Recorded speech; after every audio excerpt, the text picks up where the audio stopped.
¿Qué tal? Buenas tardes. Ahí estamos otra vez. Estamos teniendo inconvenientes, pero ya vamos a salir en unos segunditos.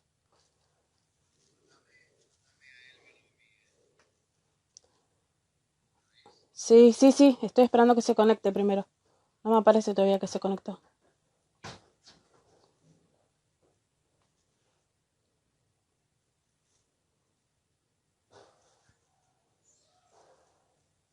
Les comento que van a poder hacer sus preguntas en vivo. El que tenga alguna duda.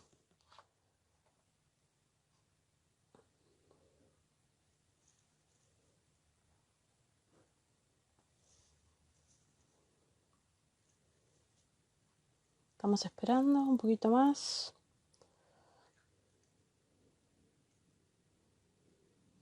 Ahí está. Ahí está.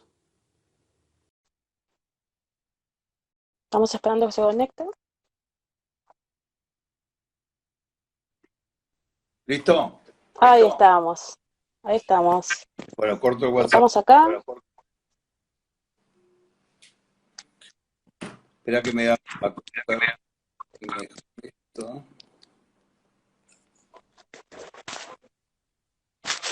Ahí estamos. Ahí estamos. ¿Solucionaste el tema de los perros? Ya lo solucioné. Bueno, Ya está todo solucionado, así que ahora sí tenemos el tiempo para hacer las preguntas. perfecto. 10 puntos. Primero queremos saber, ¿qué tal tu tarde? Yo también hoy vine a trabajar, así que No, está muy vine, bien. me hice el tiempo ¿Querés- para... Si querés, hasta que alguno eh, tenga ganas de hacer alguna pregunta, puedo decir alguna cosita respecto de la charla pasada. Claro que igual nos quedó más, todavía más, para que digas, no nos alcanzó el tiempo. Sí. No, lo que a mí me interesa es que los chicos entiendan que sobre lo que pasó en la Argentina en los años 70 se han manipulado los hechos y se ha ocultado una parte importante de lo que pasó. Entonces, si se manipulan los hechos, no puede alcanzarse la verdad. Si se manipulan o esconden los hechos, no puede alcanzarse la verdad. En estos días ha habido una polémica respecto de un tuit que bajó el ejército argentino.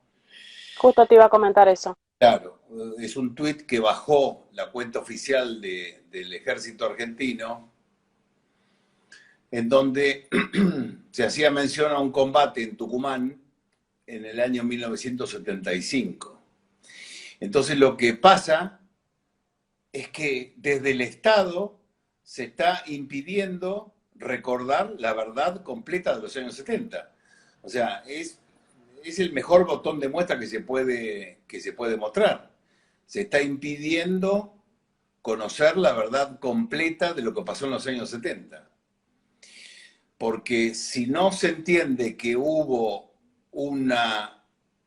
que el ejército se tuvo que desplegar en Tucumán, y que el despliegue del ejército lo hizo cumpliendo una orden presidencial de la presidenta de la Nación de ese momento, María Estela Martínez de Perón, en razón de que había un grupo importante armado que se autotitulaba Ejército Revolucionario del Pueblo y que quería crear un foco rural al estilo de los combatientes de Fidel Castro en la Sierra Maestra cubana para declarar zona liberada una parte del territorio argentino. Algo similar que ocurre en las tierras del sur con los supuestos mapuches y la nación mapuche. Entonces, tiene una enorme vigencia este tema y es lo que decíamos antes, son los 70 que no se solucionan, ¿no? Son los años 70 que no se solucionan. Y mal se pueden solucionar si se miente respecto de lo que pasó. Si no se puede conocer la verdad de los hechos, no se puede hacer justicia, porque la Tal justicia cual. se hace sobre la verdad. Si no se puede conocer la verdad, si la memoria se manipula, si la memoria, que es muy frágil, se manipula, no se puede conocer la verdad y por lo tanto no puede haber justicia. Entonces, mi interés, los chicos se entusiasmen por saber por qué se les miente, por qué razón se les miente. La Argentina de los años 70 vivió una guerra civil intermitente. La Argentina en los años 70 vivió una guerra civil intermitente.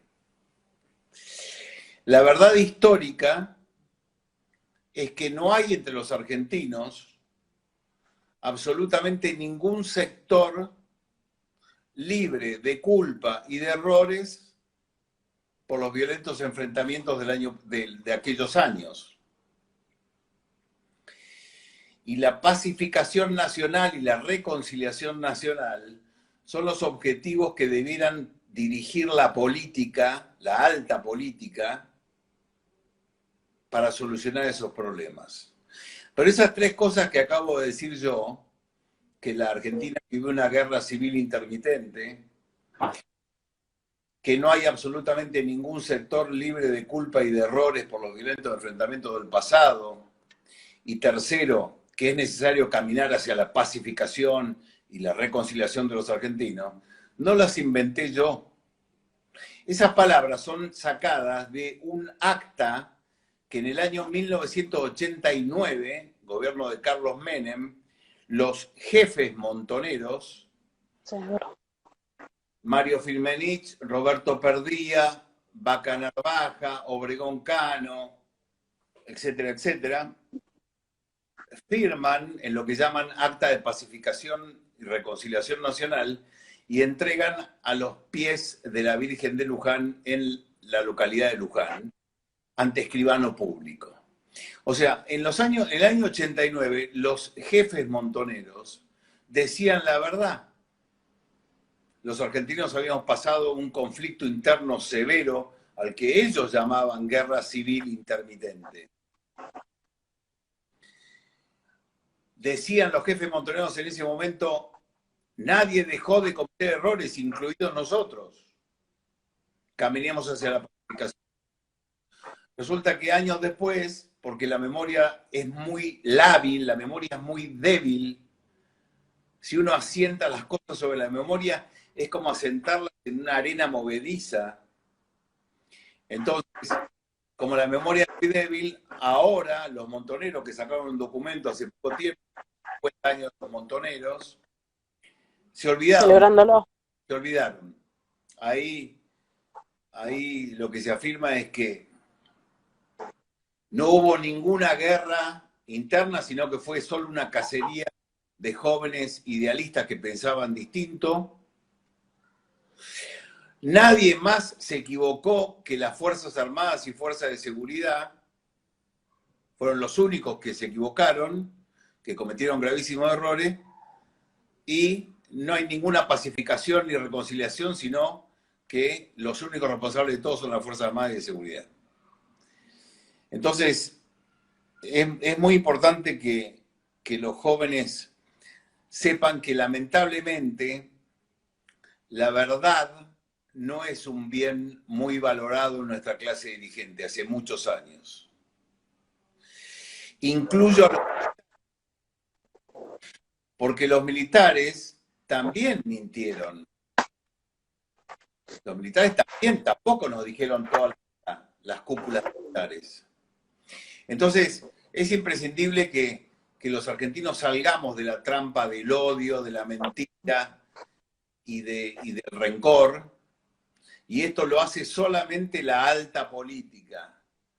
No es para almas pequeñas. Esto lo hace solamente la alta política. La alta política solamente es capaz de reunir las partes heridas e iniciar un diálogo como han hecho otros países en el mundo que han vivido conflictos internos infinitamente más severos que el nuestro, que lamentablemente han tenido que padecer números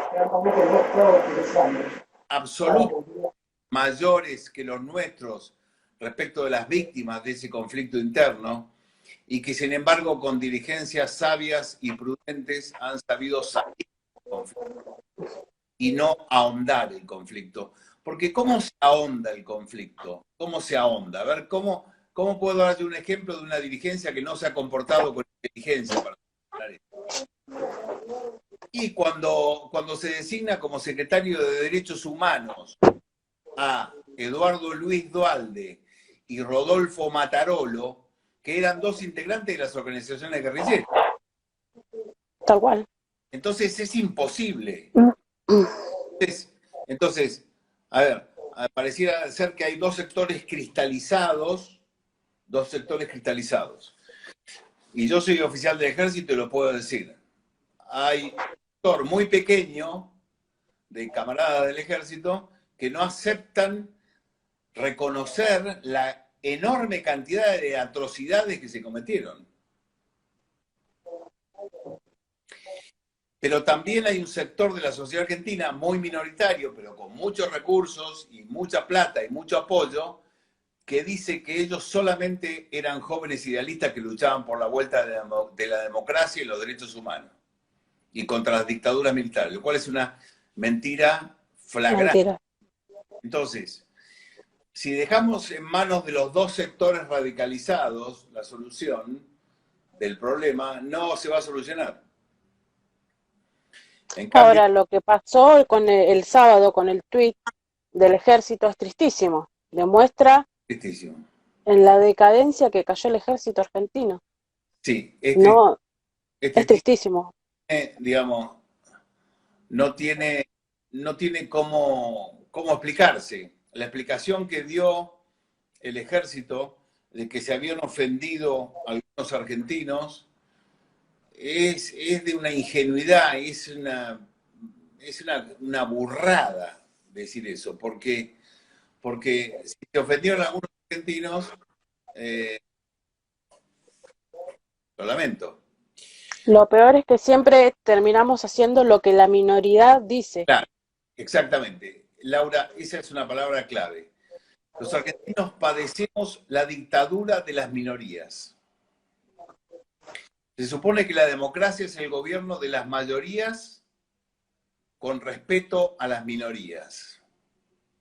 Pero resulta que las minorías han impuesto con una clase dirigente corrupta, mediocre, ahistórica, acultural, han comprado a paquete cerrado toda la vacuna progresista mundial, y entonces la aplican en todos los partidos políticos, salvo el Partido Demócrata, por supuesto, de la provincia de Buenos Aires.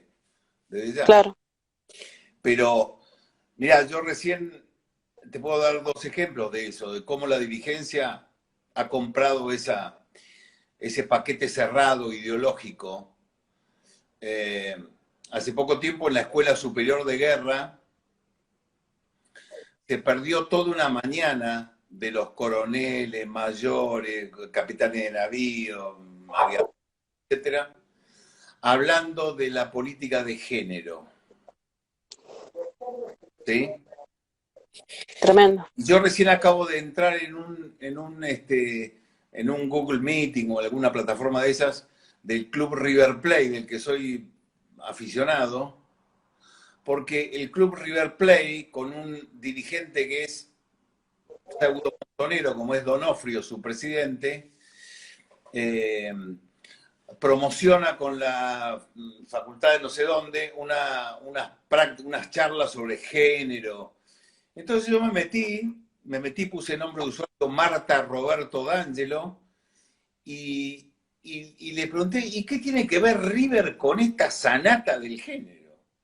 ¿Qué tiene que ver un club con esta sanata? ¿De qué me hablan? ¿De qué me están hablando? Entonces, Entonces, frente a la ofensiva cultural, no se puede ser timorato y no se puede estar a medias tintas. Hay que ser muy claro en ese sentido. Y lamentablemente, el jefe del Estado Mayor General del Ejército, si le impartieron una orden de bajar el tuit, lo más digno que podría haber hecho es decir, no lo voy a hacer porque no estoy haciendo nada que esté mal. Hasta luego. Tal cual. Si tiene alguna otra orden para impartirme, impártamela. Y que Lo peor es pedir disculpas. ¿Cómo? Lo peor es que él pidió disculpas. Cuando Claro. le eliminaron el tuit, pidieron disculpas.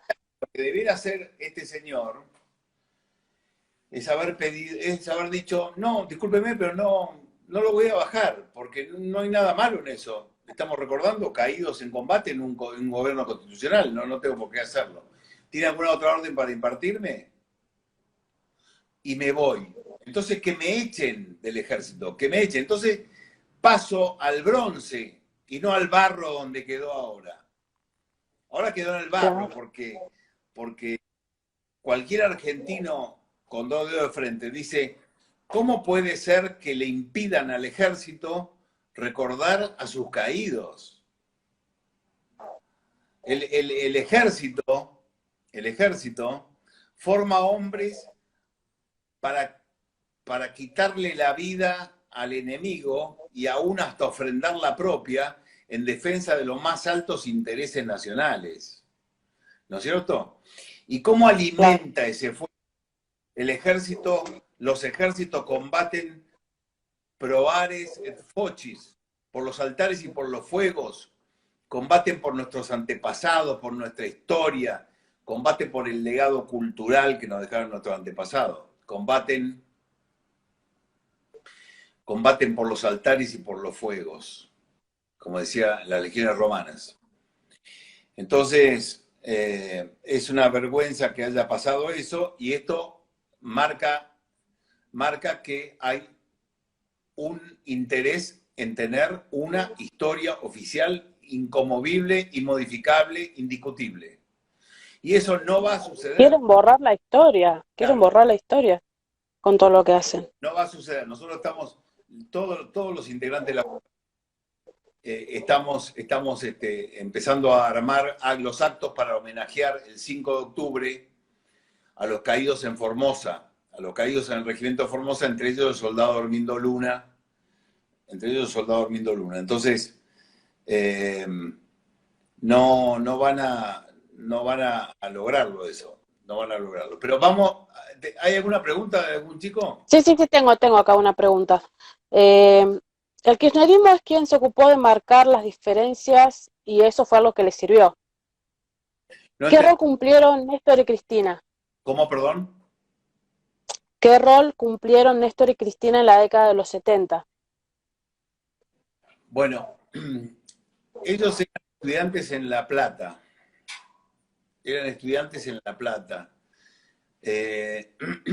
Néstor formó parte de una agrupación que se llamaba FURN, Federación Universitaria de la Revolución Nacional, una cosa así.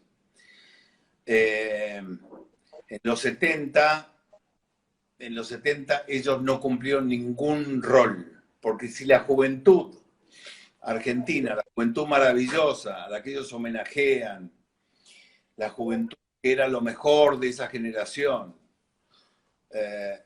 su actividad principal fue la lucha armada,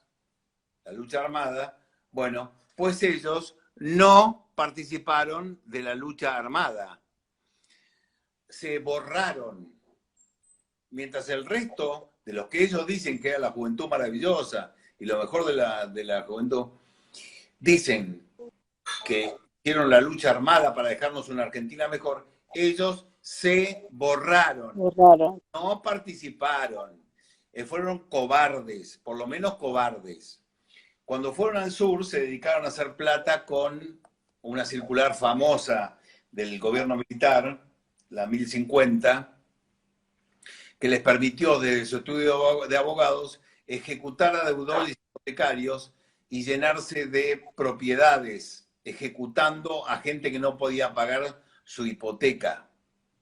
Así hicieron su fortuna en el sur los Kirchner. Y después, cuando empezaron a actuar en política, que empezó Néstor siendo intendente de Río Gallegos, nunca en la vida dijeron absolutamente nada de los derechos humanos. Nada. Absolutamente nada, nunca, nunca. Ellos descubrieron los derechos humanos cuando se les acercó Horacio Berbisky antes de asumir y les dijo: vengo a proponerles un pacto. Vengo a proponerles un pacto. Ustedes nos dan la venganza y el manejo de los derechos humanos y nosotros no le tocamos el bombo. Esta izquierda nos va a molestar, hagan lo que quieran. Tanto es así que Berbisky, el gobierno menemista de Menem, él era periodista de Página 12, Berbisky un jefe montonero, ¿no? Claro. Grande de la inteligencia montonera. Entonces, Berbisky, durante la época menemista, escribió un libro que se llama Robo para la Corona, en donde denunciaba todo el saqueo que hizo el menemismo de las públicas. Resulta que durante el kirchnerismo no descubrió nada para contar del robo para la Corona 2.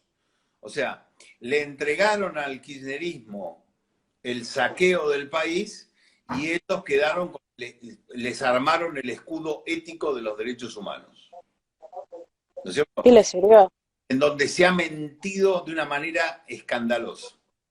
Entonces, los Kirchner, contestando específicamente la pregunta, no han tenido ninguna participación y son unos falsarios de los derechos humanos. Les sirvió, digamos. En la época que gobernaron les sirvió congraciarse con ellos. Absolutamente, fue una herramienta política que utilizaron para sentarse en algún lugar. Y la verdad sea dicha, lo hicieron muy bien, les sirvió. Sí, lo hicieron bastante bien. Muy bien. Ahora, como dice Héctor Leis, un ex montonero que escribió un libro que se llama Un testamento sobre los 70, Héctor Leis, exiliado en Brasil, que murió en Brasil hace un par de años, dijo: el gobierno de Néstor y Cristina Kirchner realizaron un brutal pero exitoso falseamiento de la verdad y de manipulación de la frágil memoria de los argentinos, haciendo olvidar el oscuro pasado de las organizaciones políticas, haciéndonos creer que luchaban por la democracia, y dicen nada más lejos de la cabeza de los revolucionarios de los 70 que la democracia y los derechos humanos, ¿no? ¿Quieren que les cuente otro caso de robo en las indemnizaciones de los derechos humanos? Como les conté el otro día. Hubo uno que me llamó muchísimo la atención escuchando la entrevista que tuviste con Ceci. Creo que fue de un chico, no recuerdo el apellido, de Mendoza. Sí. Ese caso me conmovió. Garavaglia. Yo denuncié ante la Justicia Federal unos 13 casos.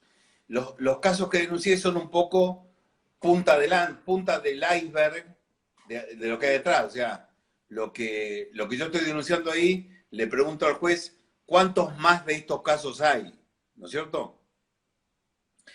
Entonces, pasó lo siguiente.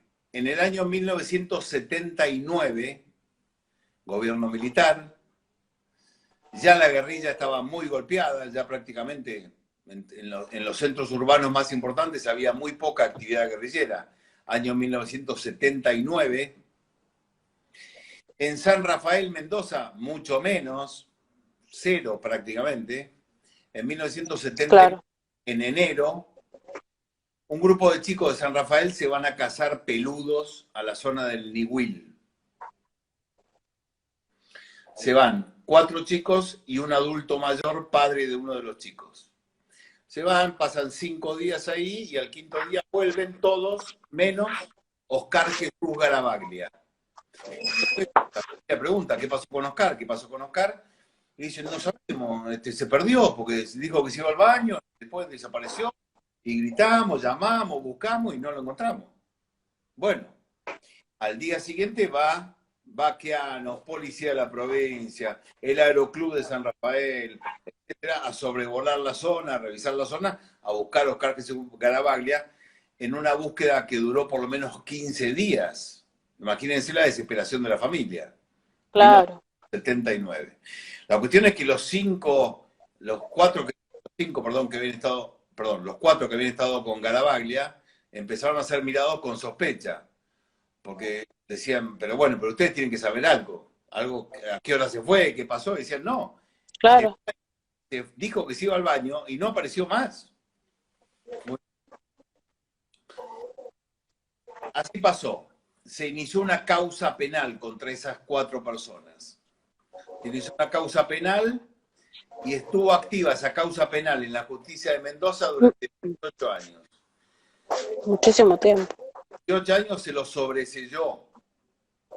Salieron todos libres de culpa y cargo porque no se les pudo demostrar ninguna relación con la desaparición de Garavaglia. Esto pasó en el 79. En el año 84, ya gobierno de Alfonsín, en el informe de la CONADEP, informe de la Comisión Nacional sobre la Desaparición de Personas, Oscar Jesús Garavaglia no es denunciado como desaparecido por el Estado. Si no tenía nada que ver. Claro. Había perdido en una excursión juvenil, digamos. En el año 2006, transcurridos 20 y tantos años del episodio, y después de haber sido cerrada la causa que se le seguía a los amigos de Garavaglia, porque los acusaban de algo, estaban buscando quién era responsable, el kirchnerismo incorpora a Garavaglia como víctima del Estado. Nos dice en el informe del año 2006 que Oscar Jesús Garavaglia es una víctima del Estado argentino que lo desapareció. Y pone la localidad en el Niwil, etcétera, etcétera, en Mendoza, en San Rafael, etcétera. En el año 2007, alguien, por la desaparición de Oscar Jesús Garavaglia, cobró, actualizados a agosto de 2020, la suma de 12,5 millones de pesos. Una barbaridad.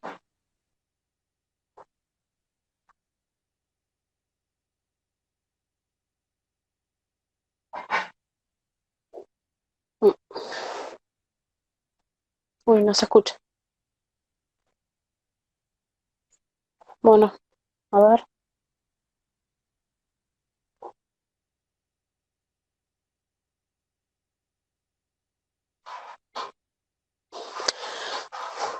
Ay, no se escucha. Sí, ahí se escucha. Se quedó dando vuelta. En el año 2006, como digo, se incorpora a Garavaglia como una víctima del Estado, y en el año 2007 se cobran 12,5 millones de pesos en indemnización. En el año 2015, Cristina Kirchner saca, un mes antes de irse del gobierno, un tercer informe de víctimas de la represión ilegal del Estado, en donde Garavaglia ya no está más como víctima. O sea, se lo incorporó como víctima en el año 2006, se pagó una indemnización de 12 millones de pesos y después en la misma Secretaría de Derechos Humanos dice, no, Garavaglia no es víctima del Estado.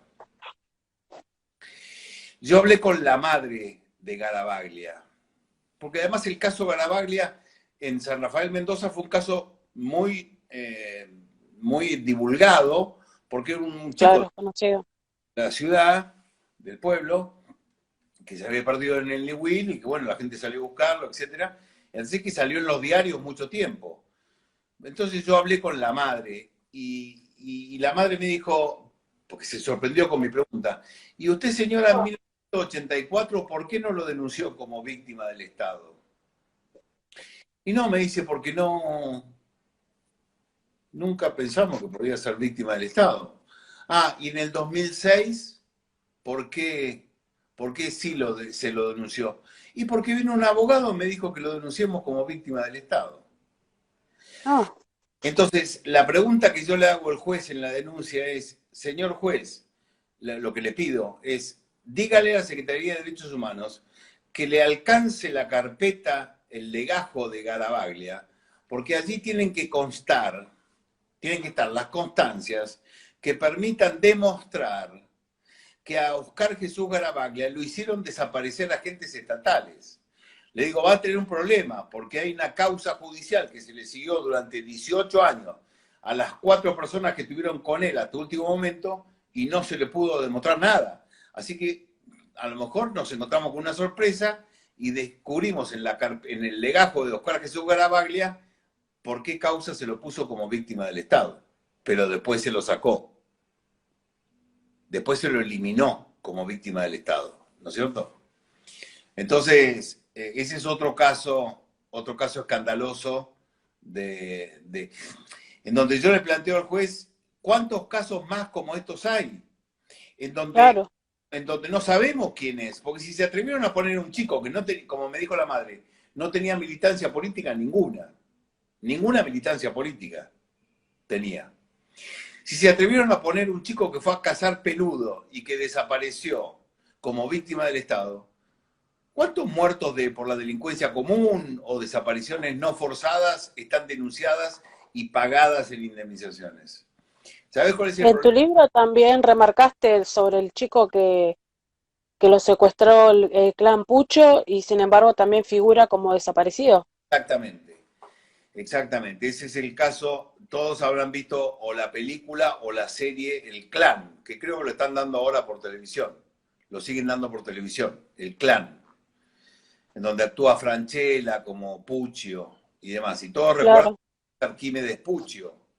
Mm, Arquímedes Puccio era líder de una banda que se dedicaba al secuestro extorsivo seguido de muerte en la provincia de Buenos Aires. En los años 83, 84, 85, iba cometiendo un secuestro por año. El primero fue el de Ricardo Manuquian. A Manuquian lo secuestran, piden el rescate, cobran el rescate y lo matan a Manuquian. Y aparece el sí. cadáver. Aparece el cadáver. Mm, Al segundo que secuestran es a Eduardo Luis Aulet. A Eduardo Luis Aulet lo secuestran, piden el rescate, lo cobran, lo paga la familia y el cadáver no aparece.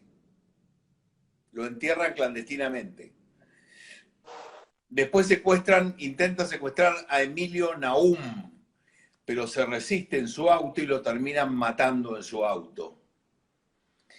Y el cuarto secuestro que hacen, creo que es en el 85, es a Nélida Bolini de Prado, una empresaria de una casa de pompas fúnebres, creo que es Isidro. Entonces la secuestran, piden el rescate, pero son descubiertos por la policía que intercepta el pago, se desbarata la banda y al año y medio empiezan a cantar los otros crímenes y a acusarse unos a otros y se claro. desbarata la banda. Toda la banda fue denunciada por secuestro extorsivo seguido de muerte. Nunca en ningún tramo de la causa judicial se dijo que tenía algo que ver el Estado, sino que eran delincuentes comunes, ¿no es cierto?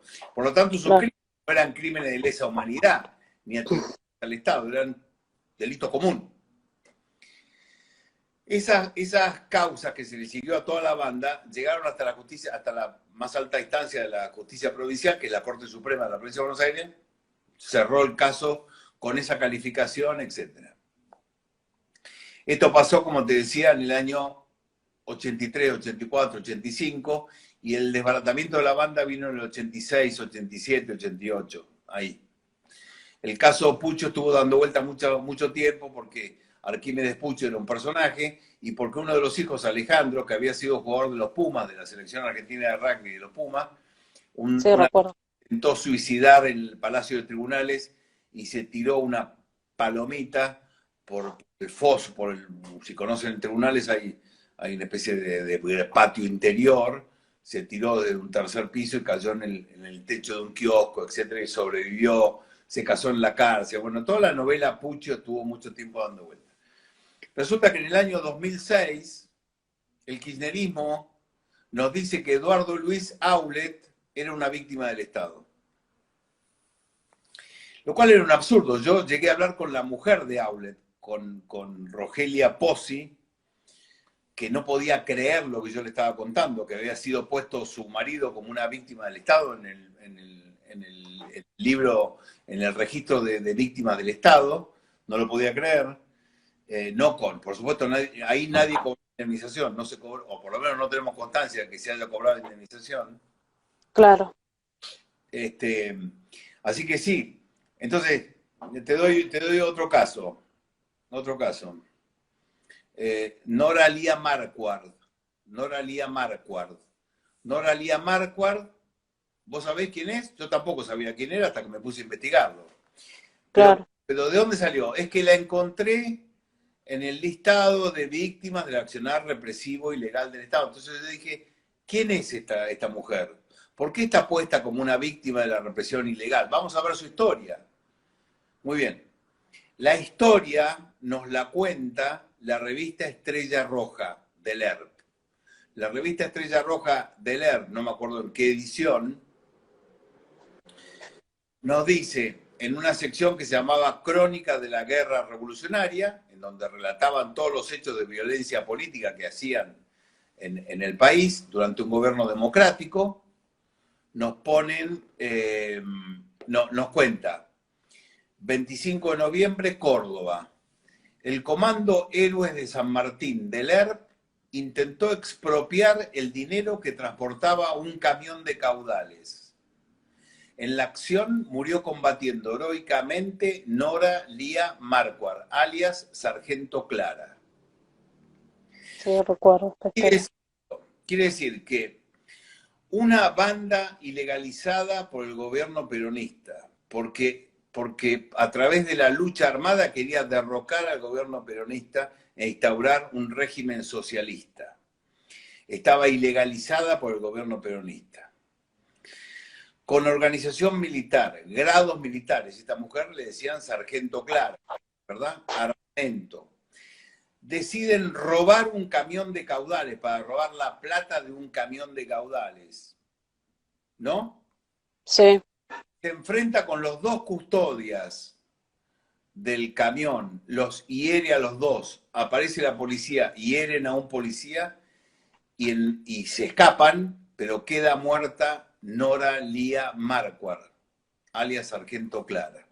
Esto lo cuenta no solamente la crónica de los diarios de la época, sino que lo cuenta también la revista Estrella Roja. ¿Sí? Muy bien. Nora Lía Marquardt, que no está desaparecida, sino que su cuerpo estaba allí.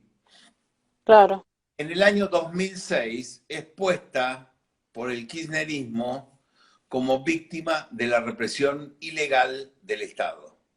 O sea, que los agentes estatales hayan abatido en ese asalto a Nora Lía Marquardt forma parte de la represión ilegal del Estado. Entonces, muchachos, ¿cerremos el país o no? Porque ¿qué significa ilegal? ¿Qué quería que hicieran los policías? Que le entregaran la plata del camión de caudales. Tal cual. Entonces, por Nora Lía Marquardt se han pagado cerca de 11 millones de pesos en indemnizaciones. Yo te cuento que 11 millones de pesos son 14 años más o menos, de un médico con un sueldo de 50.000 pesos. O de un policía con 50.000 pesos. Entonces, con Nora Lía Marquardt, y como Nora Lía Marquardt hay 9.000 casos, con Nora Lía Marquardt, con lo que se le pagó por la muerte de esta integrante del ERP, que asaltó un camión de caudales para robarlo y que se tiroteó con la policía y la custodia, nos hemos perdido los argentinos del dinero para pagarle durante 14 años a un médico o a un policía. Y lo Es peor increíble. es que esta información está absolutamente vedada para la gente. Es imposible que nosotros podamos conocer por qué causa se le pagó a determinada persona. ¿No es cierto? Lo peor de todo es que también la persona que supuestamente estaba desaparecida y en realidad no estaba desaparecida, cobrando la indemnización, no tenía derecho a devolverla, No tenía obligación. no tenía obligación en realidad. Eso creo que lo conté en el primer cosa, pero lo repito rápidamente. Yo me tomé el trabajo de pasarle lista al listado de 1984 y compararlo con el listado del 2006. Leí nombre por nombre y lo comparé, a ver si está en 1984 como desaparecido, a ver si estaba en el listado 2006. Resulta que en el listado 2006 faltaban 2.541 nombres que estaban en el informe de 1984.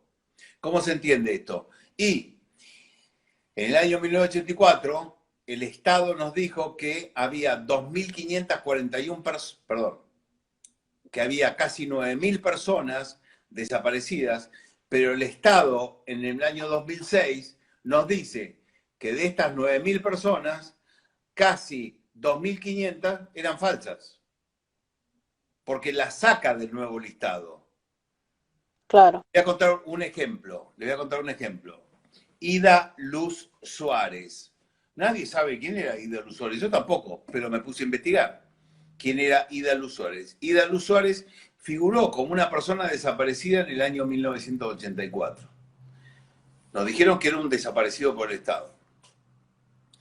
Pero resulta que en el año 2009, en el año 2006, cuando se publica el nuevo listado, que el kirchnerismo dice, este es el listado revisado, corregido, ampliado y actualizado de víctimas del accionar represivo y legal del Estado, resulta que Ida Luz Suárez no está más.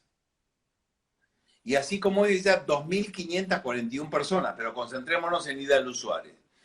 En el año 2009, Ida Luz Suárez se presenta en Corrientes, en un juicio que se le sigue a militares y policías, y dice que ella estuvo exiliada en Holanda, que se había exiliado en Holanda. O sea, una persona que estaba exiliada en Holanda figuró como desaparecida en 1984, ¿no es cierto? En el año 2006 Claro. no está más, pero en el año 1994, 10 años después de que figuró como desaparecida, el gobierno de Menem saca una ley que dice, hay que pagarle a los familiares de los desaparecidos.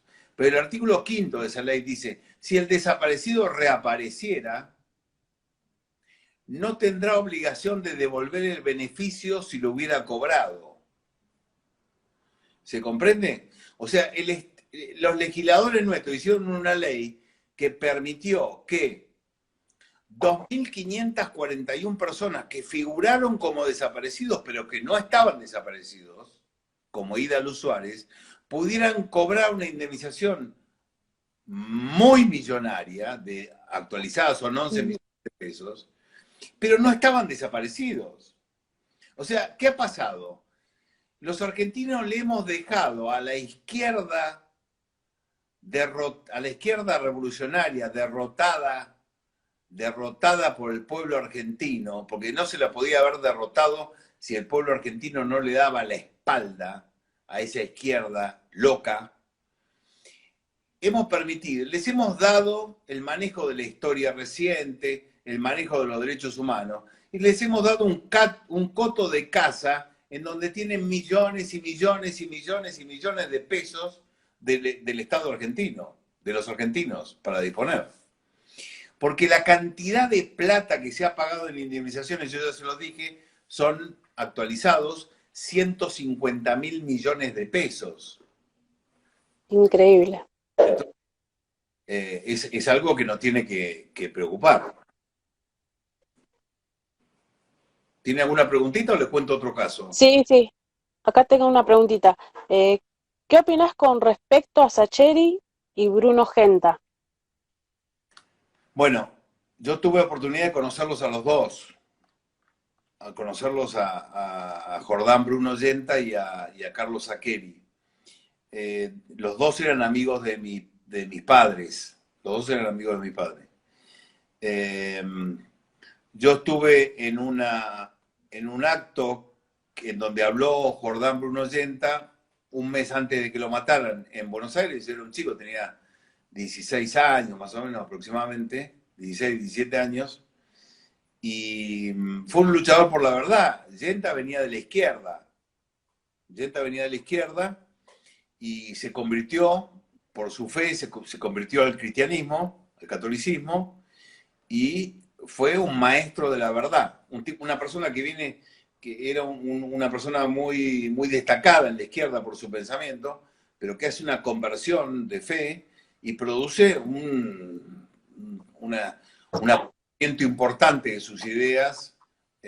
Bueno, es muerto por el ERP en el año 1974. Y Carlos Sakeri, sí puedo asegurar casi que la última salida que hizo Carlos Sakeri y su mujer Marta fue a la casa de mis padres en Bellavista, donde fueron a comer, y, sí. Y una semana después lo matan.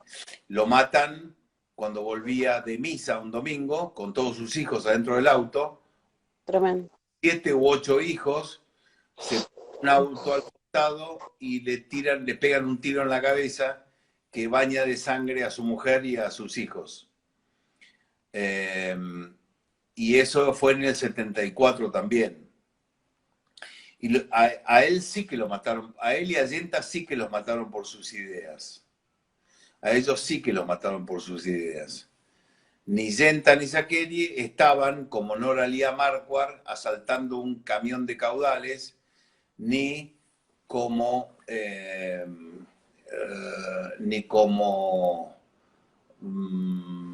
espérate un poco, ni como Carlos Boero asaltando un cuartel del ejército en Formosa y matando soldados con cripto. Ellos eran los dos profesores universitarios.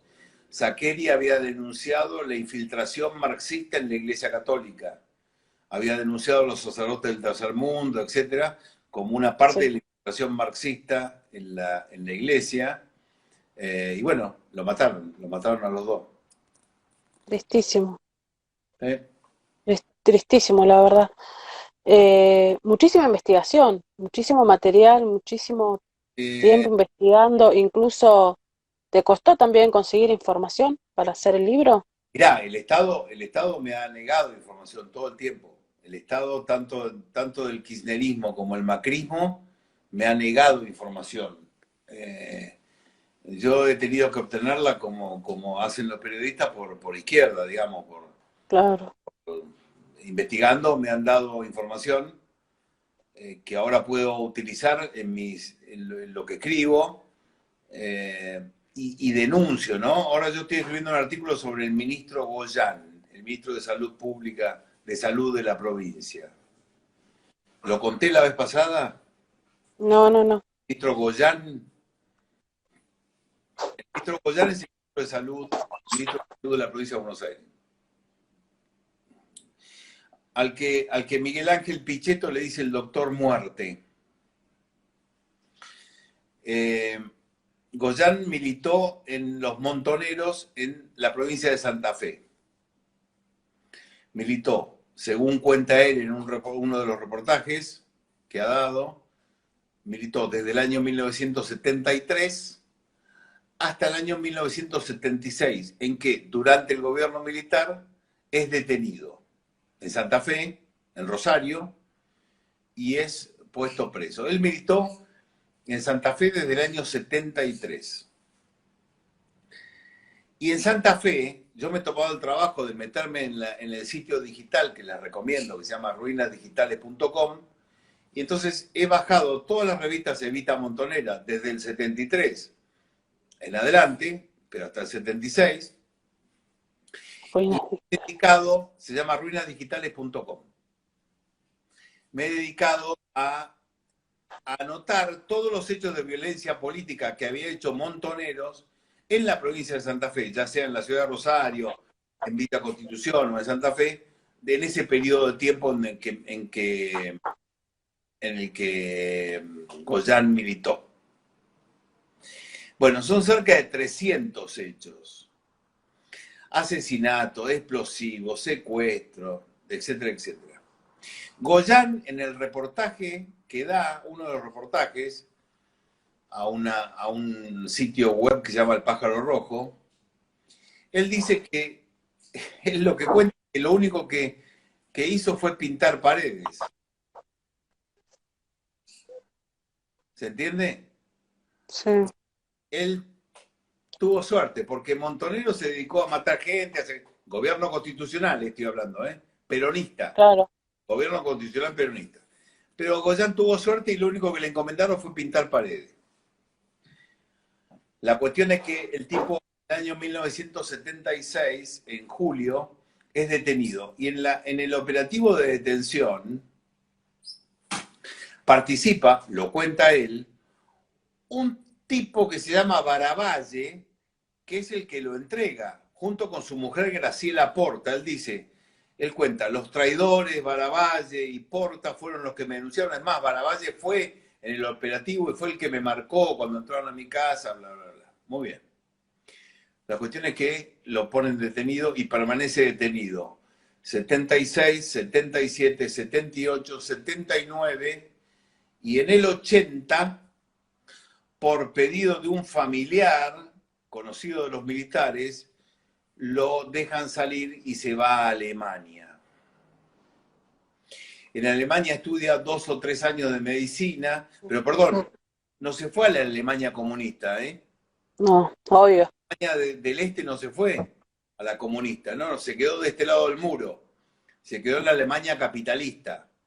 Del mejor, claro. Ahí pudo estudiar medicina y volvió acá y nosotros le pagamos, yo te voy a decir exactamente, disculpame un segundo. Sí, sí. Le pagamos, se le pagó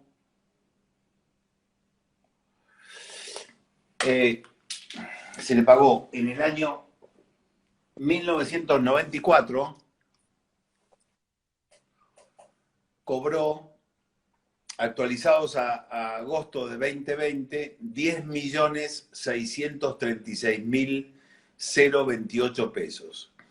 Pero lo curioso es que en este festival de indemnizaciones, en la piñata de las indemnizaciones, Laura, también se le pagó a Baravalle y Porta. Oh. O sea, entiendan esto, Baravalle y Porta estuvieron detenidos. Cuando estuvieron detenidos se decidieron a colaborar con la policía y con el ejército. Así que mientras estaban detenidos salían a marcar a sus ex compañeros. ¿No es cierto? Claro. Bueno, espera un poquito.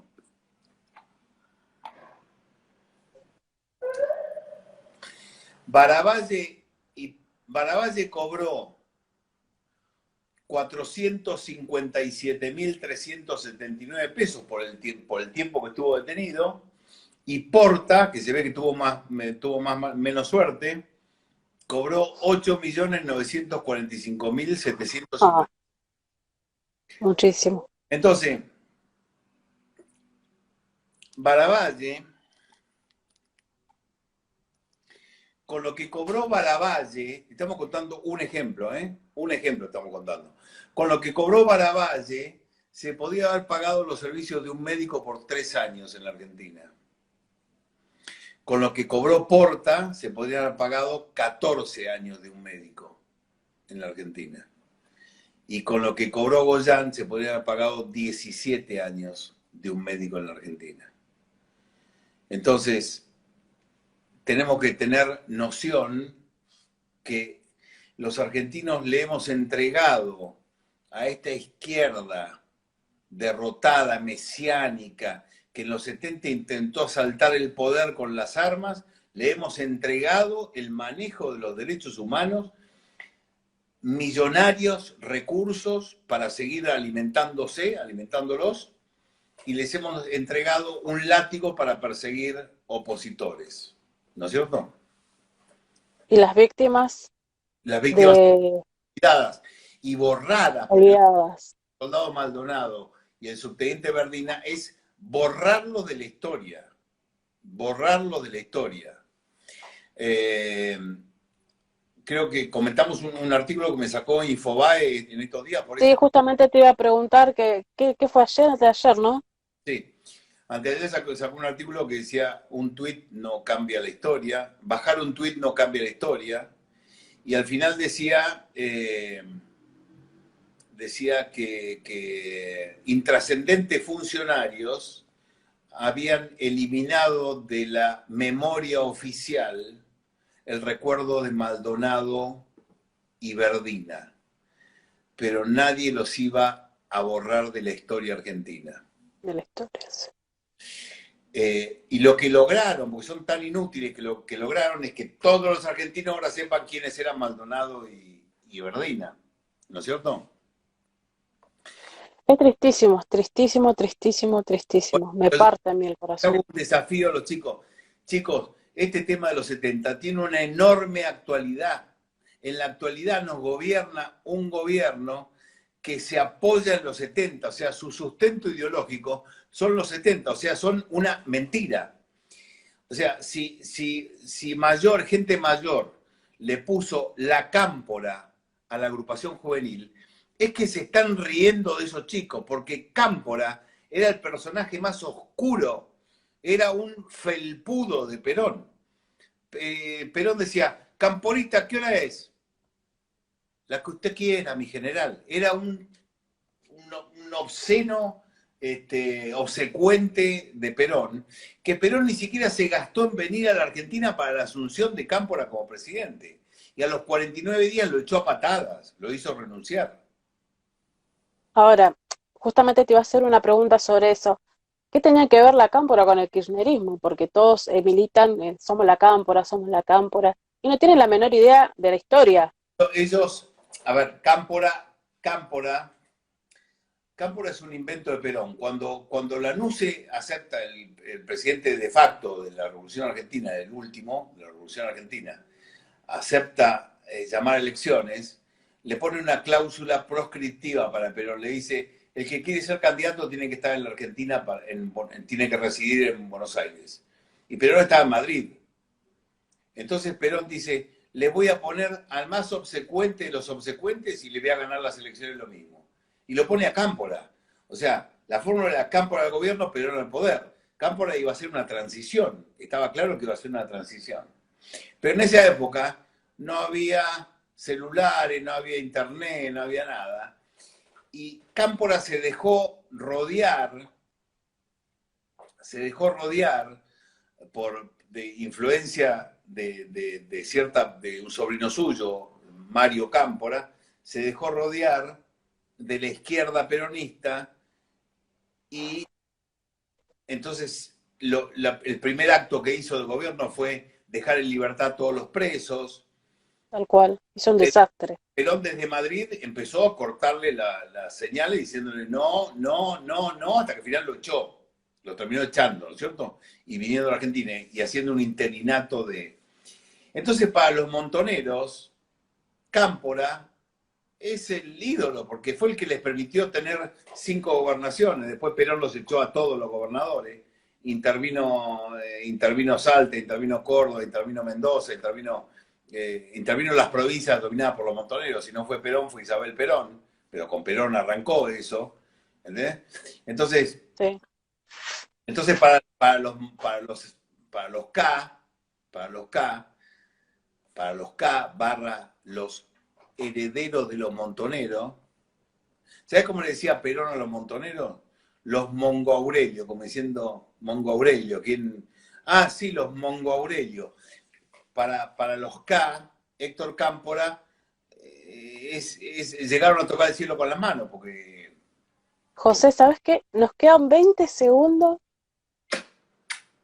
y se nos va a terminar la transmisión. Justo en las mejores partes. A órdenes de ustedes. Te agradezco, mirá. Gracias por tu disposición. Los felicito. Gracias por todo. Los felicito a ustedes. 5 segundos y se nos corta. Un besito. Claro que yo no me enojo con toda la gente que odia mis temas porque aprendí una cosa en la vida y darle respeto a tal que no respeta, pero no me piden que no los critique, a eso le debo dar una objeción. Y es que respeto no implica tener que cortar toda mi libertad de expresión. Respeto es aceptar que otro piensa distinto y escuchar tu explicación en vez de escuchar tu prejuicio. No decir censúrenlo y repórtenle el vídeo, mejor contraargumentar si es tan falso lo que digo.